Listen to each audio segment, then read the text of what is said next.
नमस्कार, दिन भर की बड़ी खबरों में आपका स्वागत है। मैं हूं आराधना।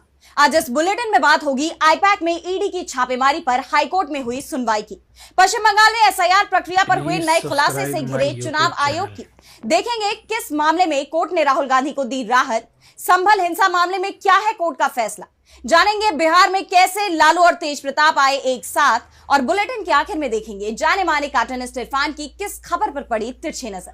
लेकिन दिन भर की तमाम बड़ी खबरों से पहले एक नजर आज की सुर्खियों पर। दूषित पानी के पीड़ितों से मिलेंगे लोकसभा में नेता विपक्ष राहुल गांधी। 17 जनवरी को इंदौर का करेंगे दौरा। कांग्रेस करेगी उपवास। अब तक 23 लोगों की जा चुकी है जान। पीएम मोदी के संसदीय क्षेत्र बनारस में मणिकर्णिका घाट को प्रशासन ने किया ध्वस्त। कांग्रेस ने बीजेपी पर जन भावनाओं को दरकिनार कर सांस्कृतिक धरोहरों को नष्ट करने के लगाए आरोप। नीट में -40 मार्क्स वाले भी बनेंगे स्पेशलिस्ट डॉक्टर। एनबीईएमएस ने ओबीसी, एससी और एसटी कैंडिडेट्स के लिए कट ऑफ घटाकर 0 परसेंटाइल किया। खाली सीटों के चलते फैसला।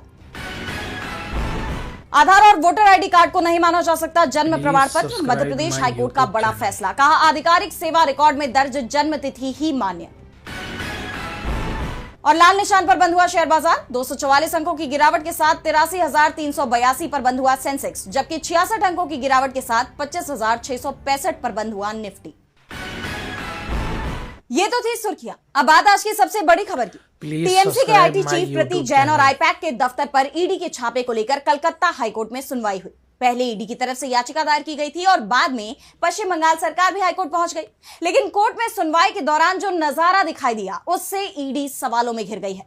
कोर्ट में टीएमसी की बड़ी जीत हुई है। तो क्या है पूरा मामला, देखिए इस रिपोर्ट में। 8 जनवरी को ईडी की टीम कोलकाता के सॉल्ट लेक सेक्टर 5 पहुंची। यहां आईपैक कार्यालय और इसके प्रमुख प्रतीक जैन के लाउडन स्ट्रीट स्थित आवास पर छापा मारा गया। प्रतीक जैन टीएमसी के आईटी चीफ भी हैं। पश्चिम बंगाल में 1 महीने बाद ही विधानसभा चुनाव का ऐलान होना है। ऐसे में वो टीएमसी के लिए चुनाव की रणनीति तैयार कर रहे हैं और जब उनके आवास पर ईडी की छापेमारी हुई तो हंगामा मचना तय था और ऐसा हुआ भी। पश्चिम बंगाल की सीएम ममता बनर्जी मौके पर पहुंच गईं। सीएम की मौजूदगी के बाद ईडी कलकत्ता हाईकोर्ट पहुंच गई। पूरे मामले की सीबीआई जांच की मांग कर दी। तत्काल सुनवाई को कहा। ईडी की तरफ से कहा गया कि सुनवाई जल्दी नहीं हुई तो आसमान टूट जाएगा। सबूतों के साथ छेड़छाड़ हो रही है क्योंकि एक मुख्यमंत्री रेड वाली जगह जाती हैं और अहम सबूत ले आती हैं, जबकि ममता बनर्जी की तरफ से कहा गया कि ईडी के छापे अवैध थे और जांच एजेंसी ने सारी सीमाएं लांघ दी थी। सुनवाई के लिए कोलकाता हाई कोर्ट ने 9 जनवरी की तारीख भी तय कर दी थी, लेकिन कोर्ट में सुनवाई नहीं हो पाई तो ईडी सीधे सुप्रीम कोर्ट पहुंच गई। यहां भी जल्दी सुनवाई की डिमांड की। सुप्रीम कोर्ट से ईडी को कोई राहत नहीं मिल पाई। इस बीच कलकत्ता हाईकोर्ट में जस्टिस सुब्रा घोष की बेंच में सुनवाई शुरू हो गई। हाईकोर्ट में सुनवाई हुई तो ईडी के पैरों के नीचे से जमीन खिसक गई। 5 दिन में ही ईडी ने यू टर्न ले लिया। जो पहले कह रही थी कि जल्दी सुनवाई नहीं हुई तो आसमान फट जाएगा, अब जब हाईकोर्ट सुनवाई कर रहा था तो ईडी की तरफ से सुनवाई रोकने को कहा जाने लगा। ईडी की तरफ से पेश हुए additional solicitor general SB Raju सुनवाई टालने की बात कहने लगे। राजू ने कोर्ट में कहा, यह मामला सुप्रीम कोर्ट में है, इसीलिए हाई कोर्ट को सुनवाई टाल देना चाहिए। आज सुनवाई नहीं होने से कोई आसमान फटकर नहीं गिर पड़ेगा। तो वहीं तृणमूल कांग्रेस की तरफ से कोर्ट में पेश हुई senior advocate doctor Menaka Guruswamy ने कहा कि हमारी याचिका केवल राजनीतिक डेटा को सुरक्षित रखने और उसे मीडिया में लीक होने से बचाने तक सीमित है। हम चाहते हैं कि ईडी के पास जो सियासी डेटा है उसे मीडिया में लीक न किया जाए।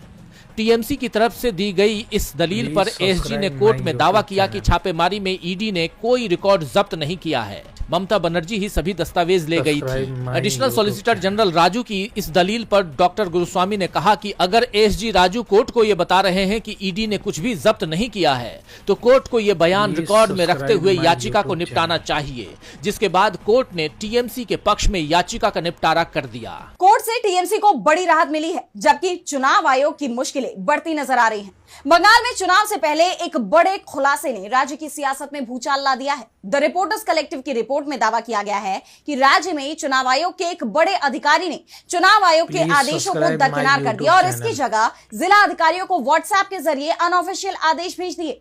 इस खबर के सामने आते ही सत्ताधारी टीएमसी, बीजेपी और चुनाव आयोग पर हमलावर हो गए। तो कैसे इस रिपोर्ट ने मचा दी है बंगाल की सियासत में हलचल, जानेंगे इस रिपोर्ट में। पश्चिम बंगाल में चुनाव से पहले उसकी निष्पक्षता को लेकर बड़ा विवाद खड़ा हो गया है। द रिपोर्टर्स कलेक्टिव के एक खुलासे के बाद तृणमूल कांग्रेस ने चुनाव आयोग और भाजपा पर तीखा हमला बोला है। रिपोर्ट के मुताबिक बंगाल में चुनाव आयोग के एक शीर्ष अधिकारी ने आधिकारिक लिखित दिशा निर्देशों को दरकिनार करते हुए जिला अधिकारियों को व्हाट्सएप के जरिए अनौपचारिक आदेश भेजे। दरअसल आरोप है कि इन गोपनीय व्हाट्सएप संदेशों के जरिए मतदाता सूची के वेरिफिकेशन यानी सत्यापन की समय सीमा को जानबूझकर छोटा कर दिया गया। चुनाव आयोग के नियम कहते हैं कि किसी मतदाता का नाम काटने से पहले कई बार होम विजिट और पर्याप्त समय देना अनिवार्य है, लेकिन रिपोर्ट का दावा है कि इन आदेशों के कारण कानूनी अवधि खत्म होने से पहले ही बड़ी संख्या में मतदाताओं को अनुपस्थित घोषित कर दिया गया। इस खबर को शेयर करते हुए अब टीएमसी ने आरोप लगाया है कि जब लोग भाजपा को नहीं चुनते तो वे नियम ही बदल देते हैं। पुख्ता रिपोर्टों से पता चला है कि पश्चिम बंगाल में चुनाव आयोग के लिखित नियमों को किनारे कर दिया गया। इसकी जगह व्हाट्सएप पर अनौपचारिक निर्देश भेजकर डेडलाइन बदल दी गई, वेरिफिकेशन का समय कम कर दिया गया और कानूनी समय सीमा खत्म होने से पहले ही वोटर्स को अनुपस्थित घोषित कर दिया गया। ये सीधे तौर पर चुनाव आयोग के उन नियमों का उल्लंघन है जो वोटर्स को पर्याप्त समय देने और उनके घर जाकर जांच करने की गारंटी देते हैं। बिना किसी आधिकारिक रिकॉर्ड के नियम बदलने का मतलब है कि कोई जवाबदेही नहीं रहेगी, सिर्फ लोगों का वोट देने का अधिकार छीन लिया जाएगा। पार्टी ने आगे लिखा कि चुनाव आयोग को जवाब देना होगा कि वोटों की चोरी का आदेश किसने दिया और कितने नागरिकों के नाम चुपचाप लिस्ट से हटा दिए गए। वहीं इन सब के बीच बांकुड़ा में टीएमसी और बीजेपी कार्यकर्ताओं में झड़प की भी खबर सामने आई है। टीएमसी ने एक गाड़ी से हजारों फॉर्म 7 बरामद करने का दावा किया है, जिसमें कथित तौर पर वोटरों के नाम काटने के लिए पहले से ही डिटेल भरे हुए। मुख्यमंत्री ममता बनर्जी ने इसे लोकतंत्र की चोरी करार देते हुए बीजेपी पर गंभीर साजिश का आरोप लगाया है। वहीं दूसरी तरफ बीजेपी ने आरोपों को खारिज करते हुए कहा कि उनके कार्यकर्ता कानूनी तरीके से फॉर्म जमा करने जा रहे थे, जिन्हें टीएमसी ने मारपीट कर छीना।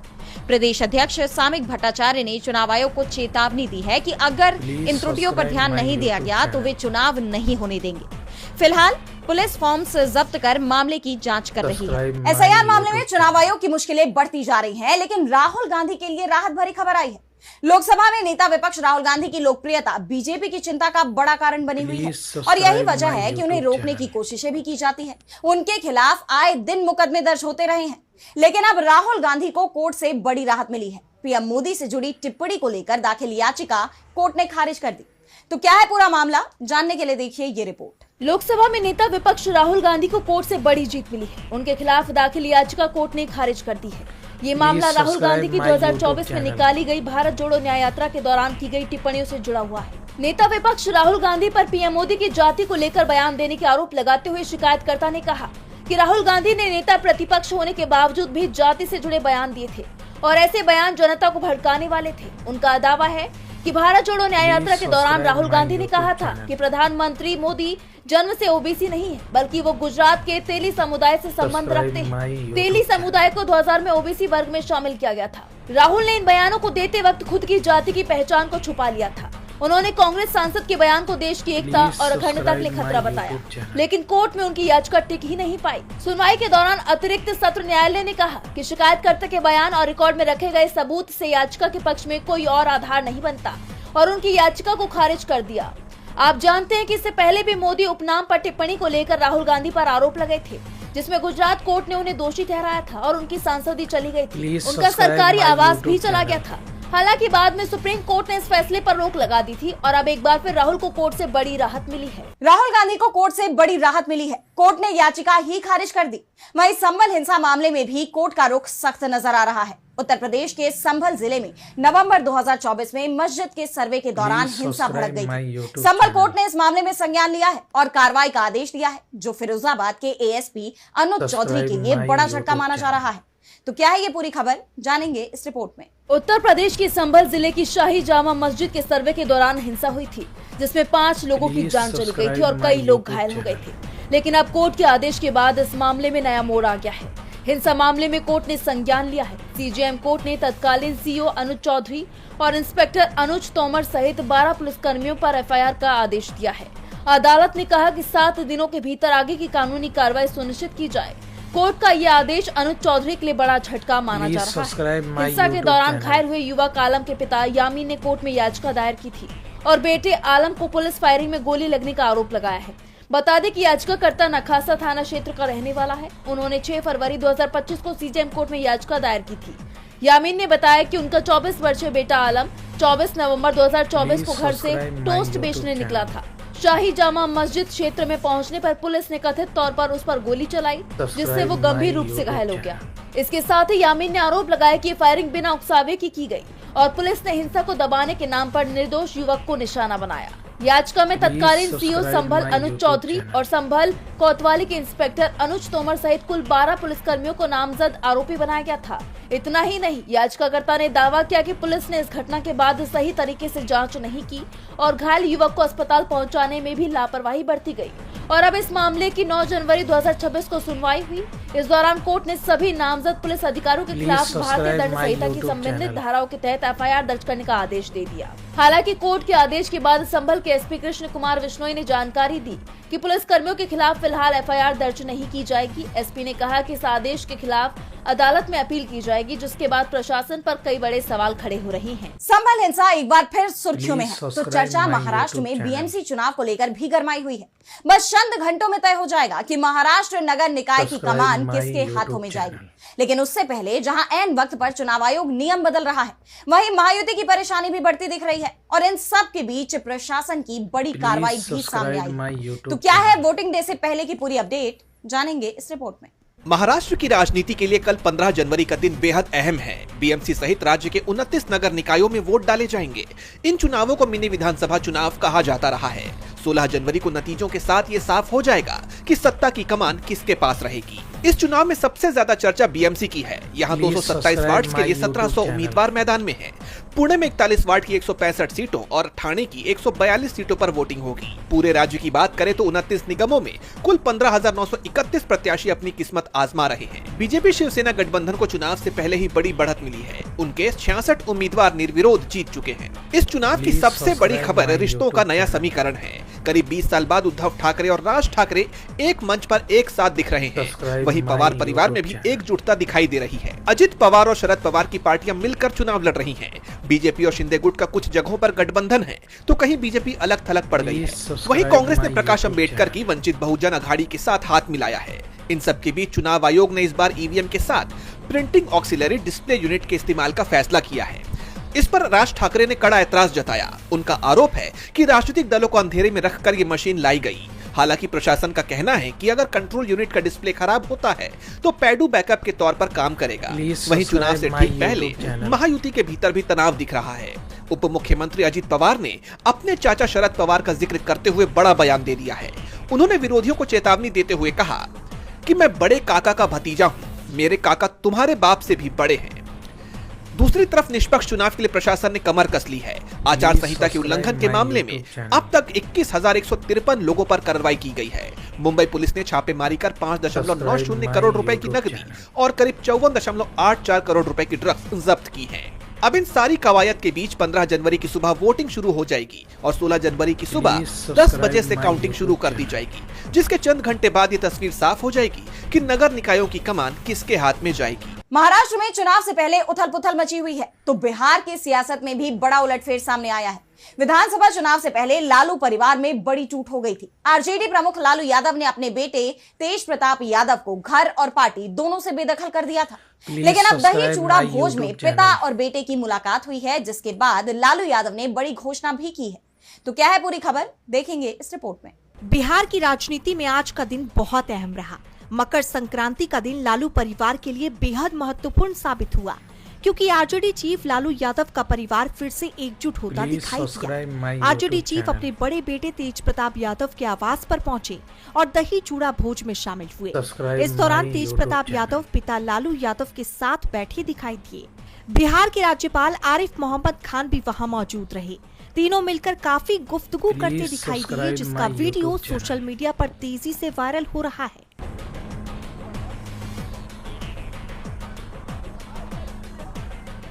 इस वीडियो के सामने आने के बाद से सियासी गलियारों में तमाम तरह की चर्चाएं हैं। लालू प्रसाद यादव के तेज प्रताप के घर जाने के बाद ये तय हो गया है कि रावड़ी आवास के दरवाजे तेज प्रताप के लिए खुल गए। इस दौरान लालू यादव ने एक बड़ा बयान दिया, जिससे इस चर्चा को और हवा मिल गई। लालू यादव ने कहा कि बेटे तेज प्रताप यादव से उनकी कोई नाराजगी नहीं है। वहीं तेज प्रताप यादव ने कहा कि माता पिता हमारे लिए भगवान हैं, आशीर्वाद तो हमें मिलता रहेगा। तेज प्रताप के जरिए आयोजित किए गए दही चूड़ा भोज पर RLJP प्रमुख पशुपति पारस का भी बयान आया। उन्होंने दावा किया कि बिहार की राजनीति में नया मोड़ आएगा। ग्रह था, ये ग्रह सब खत्म हो गया और आज से नया समीकरण बनेगा। Please subscribe. जो लोग बिखरे हुए थे परिवार में सब लोग एक हो जाएंगे और बिहार की राजनीति में नया मोड़ आएगा। चलो अब बोल तो दिए, चलो। उनके इस बयान के बाद अब कयास है कि जिस तरह लालू परिवार एक बार फिर एकजुट होता दिख रहा है, क्या पासवान परिवार भी एक होगा? लालू यादव ने बेटे के प्रति नरम रुख अपनाया हुआ है। उनके बदले रुख से परिवार एकजुट हो गया है, लेकिन ईरान को लेकर अमेरिका के रुख में कोई बदलाव नहीं दिख रहा। एक तरफ वो प्रदर्शनकारियों को भड़का रहा है, मदद भेजने के दावे कर रहा है, वहीं दूसरी तरफ इजराइल और पाकिस्तान में जबरदस्त खलबली मची हुई है। जंग की तैयारियां तेज हैं, तो भारत ने अपने नागरिकों को जल्दी ही ईरान छोड़ने की सलाह दे दी। तो क्या छिड़ने वाली है जंग? देखेंगे इस रिपोर्ट में। ईरान में तख्ता पलट की कोशिशें नाकाम हो गई हैं। अमेरिकी राष्ट्रपति डोनाल्ड ट्रंप जो लगातार सरकार के खिलाफ प्रदर्शन करने वालों का समर्थन कर रहे थे, ईरान सरकार को धमकी दे रहे थे कि अगर इन प्रदर्शनकारियों को बलपूर्वक रोका गया तो अमेरिका हमला कर देगा। लेकिन जब ईरान की जनता खुलकर अपने सर्वोच्च नेता आयतुल्लाह अली खामेनेई के समर्थन में आ गई तो अमेरिका का दांव फेल हो गया। लेकिन अभी भी ट्रंप ईरान में दखल देना नहीं छोड़ रहे। अब उन्होंने प्रदर्शनकारियों को भरोसा दिलाया है कि वो प्रदर्शन जारी रखे, मदद पहुंच रही है, रास्ते में है। उनके इस बयान को उकसावे की कार्रवाई के तौर पर देखा जा रहा है। यही नहीं, ईरान के निर्वासित क्राउन प्रिंस रजा पहलवी ने भी ऐलान कर दिया है कि अब तक आपने अमेरिका के राष्ट्रपति का संदेश सुन लिया होगा, मदद आ रही है। जिस तरह से आप अब तक संघर्ष करते आए हैं उसे जारी रखें। उन्होंने जनता के साथ ही ईरानी सेना को भी संदेश दिया है और कहा है कि वो भी ईरानी शासन के खिलाफ बगावत करे, प्रदर्शनकारियों का साथ दे, जिससे साफ है कि ट्रंप हर हाल में ईरान की सत्ता को बदलना चाहते हैं। और अब जब कोई भी दांव काम नहीं आ रहा तो जंग एकमात्र विकल्प नजर आ रहा है। हालांकि पिछली बार भी जून 2025 में जो जंग हुई थी उसमें अमेरिका और इजराइल ऐसा करने में नाकाम रहे, लेकिन इस बार दोनों की तरफ से खुद को जंग के लिए और मजबूत किया जा रहा है। यही वजह है कि अब तक हमला नहीं हुआ, लेकिन अब वो घड़ी नजदीक दिखाई दे रही है क्योंकि इजराइल ने अपना आयरन डोम एक्टिव कर दिया है।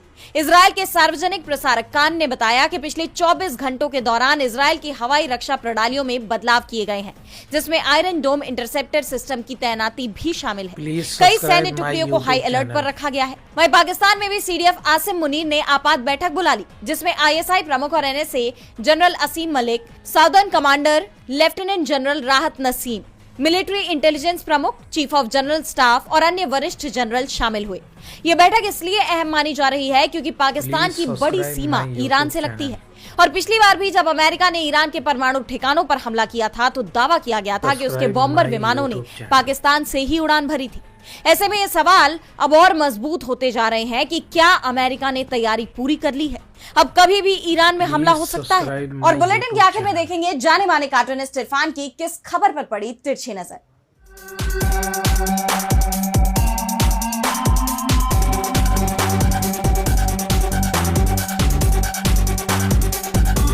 एक बड़ी खबर आ रही है कि दिल्ली हाईकोर्ट ने पीएम केयर्स फंड को निजता का मामला माना है और उसे आरटीआई के दायरे में नहीं रखा है। उन्होंने आदेश दिए हैं कि इसके बारे में आरटीआई नहीं लगाई जा सकती है। इसमें कितना पैसा कहां से आया, कब आया, किसने दिया और उस पैसे का क्या हुआ आखिर, इसके बारे में अब किसी को भी जानने का कोई अधिकार नहीं है, क्योंकि ये आरटीआई के दायरे में नहीं आता। ठीक बात है भाई, बड़े लोग हैं, बड़ी बातें हैं, प्लीज सब्सक्राइब, इसके बारे में वही लोग जाने। जनता के लिए तो बहुत सारे मुद्दे हैं ना, सवाल पूछने के लिए, सड़कें, बिजली, पानी, स्कूल, अस्पताल वगैरह वगैरह।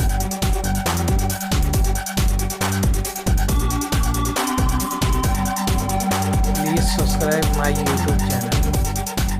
बहुत बहुत शुक्रिया इरफान जी। तो आज इस बुलेटिन में इतना ही। आप देखते रहिए DB लाइव। नमस्कार।